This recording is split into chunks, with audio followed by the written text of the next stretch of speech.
Cidades gaúchas registram o maior volume de chuva do mundo nas últimas 24 horas. E você vai ver também. Barragem rompe na Serra Gaúcha e ameaça moradores. Saiam de casa, sigam essa orientação sob pena de perdermos muitas vidas. 6 estados brasileiros estão em alerta vermelho por causa da onda de calor. Justiça manda soltar mulher que levou um morto à agência bancária. E no quadro de Direito do Consumidor, nós vamos falar do empréstimo consignado. Um aposentado é vítima de golpe a cada 10 minutos no país. Tentei resolver, tentei devolver, eu guardei o dinheiro, tá guardado até hoje para me devolver. Mas já tem mais de 2 anos que eu tô brigando para isso. E tudo isso você confere a partir de agora no Jornal das 18h30.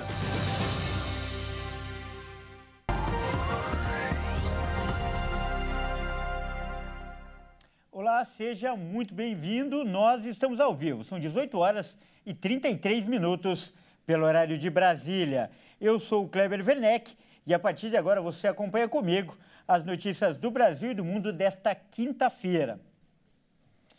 Olha só, 8 cidades do Rio Grande do Sul estão entre as 10 com mais volume de chuva no mundo nas últimas 24 horas. As 8 cidades com maior volume de chuvas que fazem parte do ranking mundial são Soledade, Ibiruba, Bento Gonçalves, Santa Rosa, Canela, Cruz Alta, Santiago e Santa Maria. O levantamento foi realizado pelo OGIMET, que é um serviço de informação mundial sobre condições meteorológicas. Foram feitas medições de chuva em 6.385 municípios pelo planeta. Quem lidera a lista é Farhud, em Omã, com 666 milímetros de precipitação. Soledade está em segundo lugar, com 245 milímetros. Santa Maria aparece na 10ª colocação, com 137. A maior preocupação é que os temporais no Rio Grande do Sul devem continuar nos próximos dias e outras cidades do estado podem superar os 200 milímetros, de acordo com a previsão do Instituto Nacional de Meteorologia, INMET. Em apenas 48 horas, algumas regiões gaúchas registraram um volume de chuvas que supera 3 vezes a média histórica de precipitação para o mês de maio inteiro, segundo o Centro Nacional de Monitoramento e Alerta de Desastres Naturais, CEMADEM, órgão do governo federal. E a barragem 14 de julho, localizada entre Cotiporã e Bento Gonçalves, na Serra do Rio Grande do Sul, se rompeu parcialmente nesta quinta-feira. Mais de 130 cidades foram afetadas pelas chuvas e pelo menos 24 pessoas morreram em todo o estado. O governador Eduardo Leite confirmou o rompimento da barragem 14 de julho, localizada entre Cotiporã e Bento Gonçalves, na Serra do Rio Grande do Sul. Nós recebemos há pouco a informação do rompimento da ombreira direita da barragem 14 de julho, da usina hidrelétrica 14 de julho, que fica em Cotiporã. Leite afirmou que foram feitos esforços para diminuir os impactos das fortes chuvas e do rompimento da barragem, entre eles a evacuação de localidades atingidas. Mas por conta das condições climáticas não foi possível levar apoio logístico por helicópteros. É uma situação dramática que nós vivenciamos no Rio Grande do Sul, absolutamente excepcional, pior do que qualquer quadro que nós pudéssemos ter anteriormente e que precisa que todos se coloquem em situação de segurança. No gabinete de crise instalado no município de Santa Cruz do Sul, o vice-governador do estado, Gabriel Souza, fez um apelo a toda a população das regiões no curso do rio Taquari. Saiam de casa e subam, além do que já está colocado os rios, 6 metros acima. Realmente a situação é gravíssima, muito séria e precisamos que todos imediatamente sigam essa orientação sob pena de perdermos muitas vidas. A situação no Vale do Taquari é desesperadora, com cidades praticamente submersas. O rio ultrapassou 31 metros. O patamar é superior ao da enchente registrada em setembro de 2023. A cheia do Taquari chegou à BR-386 e uma balsa se chocou contra a ponte que faz a travessia dos municípios de Lajeado e Estrela. Em Picada Café, uma ponte foi destruída pela força das águas. Já são dezenas que ruíram em todo o estado nos últimos dias. Em Arroio do Sal, a pista cedeu e um carro caiu em uma cratera aberta na Avenida Interpraias. A via está bloqueada entre Arroio do Sal e Terra de Areia e os motoristas devem utilizar a Estrada do Mar.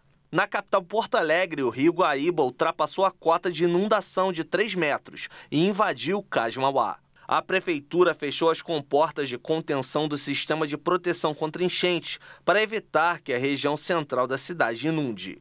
A Defesa Civil emitiu orientação expressa para que os moradores de áreas próximas ao Guaíba, nos municípios de Porto Alegre, Guaíba e Eldorado do Sul, deixem áreas de risco e procurem abrigos públicos em outro local de segurança.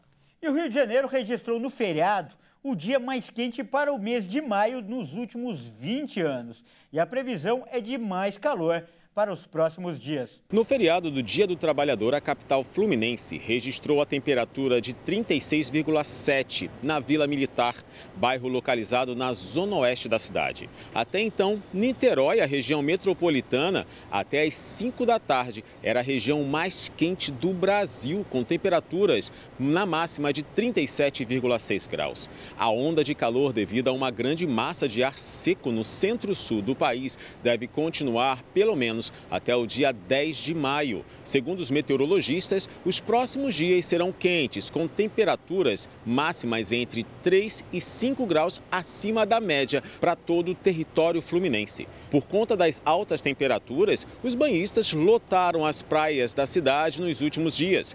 Com o mar agitado, o Corpo de Bombeiros registrou 73 resgates. Olha, e não é só o Rio de Janeiro, não. O Instituto Nacional de Meteorologia, o IMET, emitiu um alerta vermelho para 6 estados brasileiros por causa da onda de calor que atinge o país. A previsão é que a onda de calor dure até sábado, de acordo com o INMET. Até a quarta-feira, o alerta estava na cor laranja, mas nesta quinta-feira foi alertado para o vermelho, o maior nível da escala, que significa um grande risco para a saúde. O alerta é acionado quando a temperatura no local fica 5 graus acima da média por um período maior que 5 dias, e 5 estados dos 6 estados brasileiros apresentam essa condição. São eles: Goiás, Mato Grosso do Sul, Minas Gerais, Paraná e São Paulo. Um total de 694 cidades fazem parte dessa área de risco. A recomendação é para que a população desses locais evite fazer exercícios físicos no período mais quente do dia, entre as 10 horas da manhã e as 4 horas da tarde, e hidrate-se com frequência, além de usar protetor solar.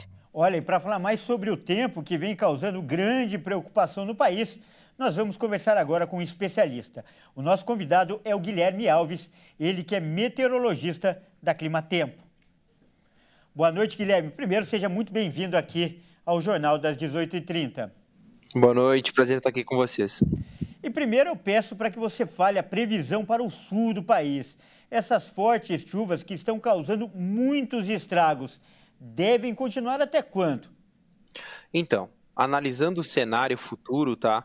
A gente tem uma condição de chuva intensificada ainda nessa sexta-feira, principalmente nas regiões ali mais a norte do estado, divisa com o estado de Santa Catarina. Nessas regiões, principalmente, a chuva pode passar de 100 milímetros em 24 horas.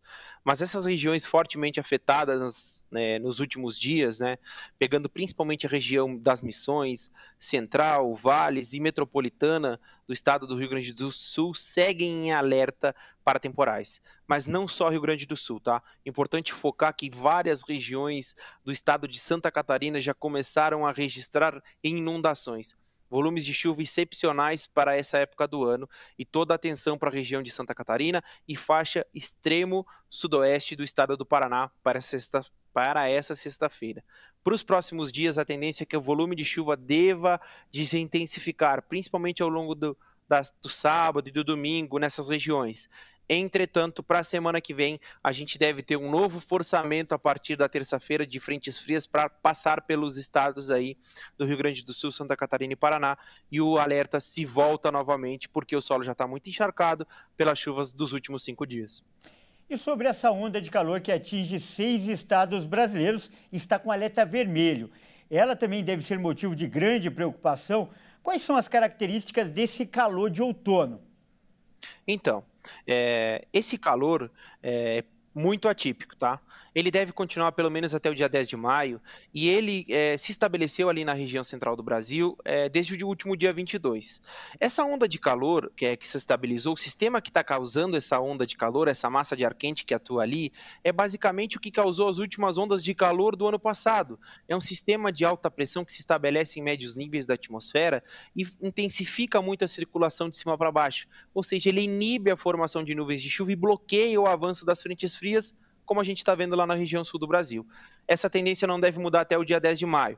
Temperaturas extremamente elevadas. A capital paulista teve a segunda temperatura mais alta, né, registrada para o mês de maio hoje, chegando as temperaturas em torno de 31, passando dos 31, muito atípico dessa época do ano, tá? Tá certo. Tá certo, então, nós acabamos de conversar com o Guilherme Alves, ele que é meteorologista. Guilherme, muito obrigado aí pela sua participação. Obrigado, prazer estar aqui com vocês. Grande abraço. E veja a seguir, Justiça manda soltar mulher que levou morto à agência bancária. E ainda, no quadro de Direito do Consumidor, nós vamos falar do empréstimo consignado. Um aposentado é vítima de golpe a cada 10 minutos no país. Nós voltamos já.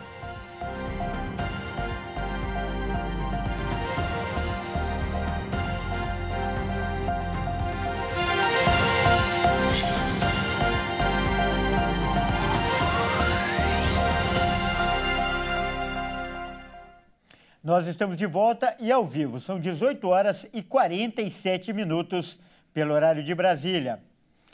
Olha só, a Justiça do Rio de Janeiro mandou soltar Érica Souza Vieira Nunes nesta quinta-feira. Ela é sobrinha do tio Paulo, o idoso que foi levado a uma agência bancária morto. A decisão da Justiça veio por conta de um pedido de revogação da prisão preventiva feita pela defesa de Érica Souza Vieira, presa desde o dia 17 de abril por levar o tio idoso, já falecido, a uma agência bancária na tentativa de retirar o empréstimo de R$17 mil. Érica ainda vai responder em liberdade pelos crimes de tentativa de estelionato e vilipêndio de cadáver. Além das acusações atuais, Érica passa agora a ser investigada também por homicídio culposo, quando não há intenção de matar. A decisão tomada pela juíza Luciana Moco, titular da 2ª Vara Criminal de Bangu, na zona oeste do Rio, ainda define que Érica deverá comparecer ao cartório mensalmente para informar e justificar as atividades, além de proibir que a mulher se ausente do Rio de Janeiro por mais de 7 dias. Caso haja necessidade, a investigada deverá apresentar também um laudo médico que comprove a necessidade de internação para o tratamento da saúde mental. E toda quinta-feira é dia do quadro Direito do Consumidor, aqui no Jornal das 18h30.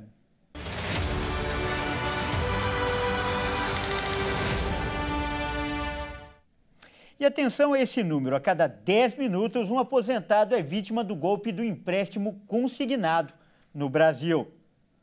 O levantamento foi feito com base nas reclamações feitas junto ao PROCON, que é o órgão de defesa do consumidor, e mostra que esse tipo de golpe é muito frequente no Brasil. E os golpistas se aproveitam da fragilidade de pessoas idosas. O PROCON tem recebido uma média de 75 mil queixas por ano por causa de crédito consignado. São cerca de 60 mil casos no país, o que dá uma vítima a cada 10 minutos. E esses casos incluem os empréstimos e também os cartões de crédito consignado. E segundo a Senacom, que é a Secretaria Nacional do Consumidor, as reclamações mais comuns são operações não solicitadas, principalmente os empréstimos, cobranças de taxas não previstas no contrato ou valores cobrados indevidamente para cancelamento do contrato. E nós conversamos com o seu Valdir. Ele é motorista de ônibus aposentado há 17 anos e foi vítima de um empréstimo consignado indevido. Eles jogaram 5.411 na minha conta. Eu só fui perceber depois de umas 2 semanas, mais ou menos, que eu entrei na minha conta e vi aquele valor. Também não sabia o que era. Aí puxei o extrato, aí apareceu o Banco C6. Aí eu tentei resolver, tentei devolver, eu guardei o dinheiro, tá guardado até hoje para me devolver. Mas já tem mais de 2 anos que eu tô brigando para isso. O que foi feito para resolver essa situação? Fiz o BO, entrei no Procon, mandei pro Banco Central. Aí que eles fizeram? Eles mandaram uma foto, que eu não sei onde eles arrumaram, uma foto antiga, uma assinatura que não tem nada a ver com a minha, um endereço que não é o número da minha casa. Até o momento, quais foram os prejuízos que o senhor tomou em relação ao ocorrido? Esse valor de 143, todo mês está caindo da minha aposentadoria. É o valor que está caindo. Olha, para falar mais sobre esse assunto, nós vamos conversar agora com o doutor Leonardo Girundi. Boa noite, doutor. Mais uma vez, seja muito bem-vindo aqui ao Jornal das 18h30. Boa noite, Kleber. Uma grande satisfação, mais uma vez, estar aqui com vocês. Doutor, a gente pode perceber aí, por essa reportagem, que os golpistas se aproveitam da fragilidade dos idosos para fazer um empréstimo consignado ou então pedir um cartão. Como o idoso e até a família dele podem se proteger para não cair nesse tipo de golpe? É interessante que, nesse caso específico, primeira coisa importante é a gente entender que o Código de Defesa do Consumidor também deve ser utilizado para esse tipo de contrato bancário. Então, os contratos bancários também são assuntos de direito do consumidor. Além disso, existe uma lei específica sobre a questão do crédito consignado, que regulamenta a situação. Em relação ao cartão de crédito, também é a mesma situação, cabe direito do consumidor, e já há muito tempo a jurisprudência já determina o seguinte: se você receber um cartão sem ser solicitado ou um crédito sem ser pedido, isso é totalmente indevido, pode ser considerado abusivo, e a instituição pode ser penalizada por essa situação, além das inúmeras multas administrativas, como também ser devolvida todo o valor indevido. E, infelizmente, os números são assustadores e percebemos que essa camada da população mais frágil, por vários motivos, né? Por questões de conveniência, questão de falta de mobilidade, de dificuldade de enxergar, acreditar em todo mundo, falta de habilidade com questões de tecnologia, acabam sendo aproveitados, inclusive por instituições. Temos casos da questão de pessoas que abusam da situação, né?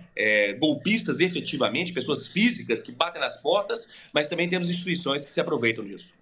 Doutor, uma vez que o idoso percebeu um desconto indevido no salário, como ele deve proceder? A gente viu aí nessa reportagem que o seu Valdir está brigando há 2 anos para cancelar o empréstimo.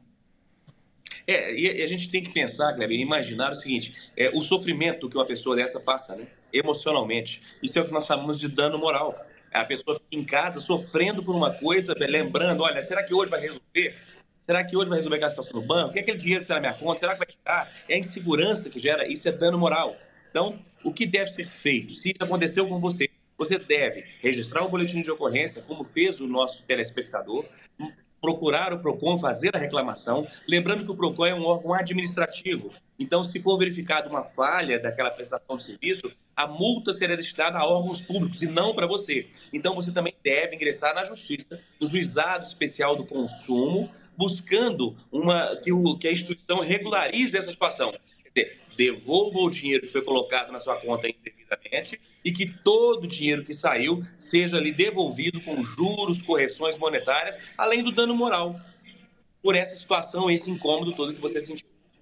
Bom, doutor, toda semana a sua participação aqui é muito importante, mas hoje eu diria que é especial porque está defendendo um público vulnerável, fragilizado e que às vezes nem sabe que está sendo lesado. Então, mais uma vez, dou os parabéns por essa participação tão importante. Nós acabamos de conversar com o doutor Leonardo Girundi, ele que é especialista em defesa do consumidor, e toda quinta-feira ele está aqui no nosso jornal para ajudar você que está com algum problema aí com um produto ou serviço. Você que nos assiste pode mandar uma mensagem pelo WhatsApp. O número é DDD 11 99224 7760. Grande abraço e mais uma vez parabéns, doutor. Um grande privilégio, um prazer estar aqui com vocês. Uma boa noite a todos. Que Deus abençoe a todo mundo. Até mais. Bom, é isso aí. O Jornal das 18h30 fica por aqui. Eu agradeço sua companhia e convido agora para acompanhar o SOS da Fé. Ótima noite e até amanhã.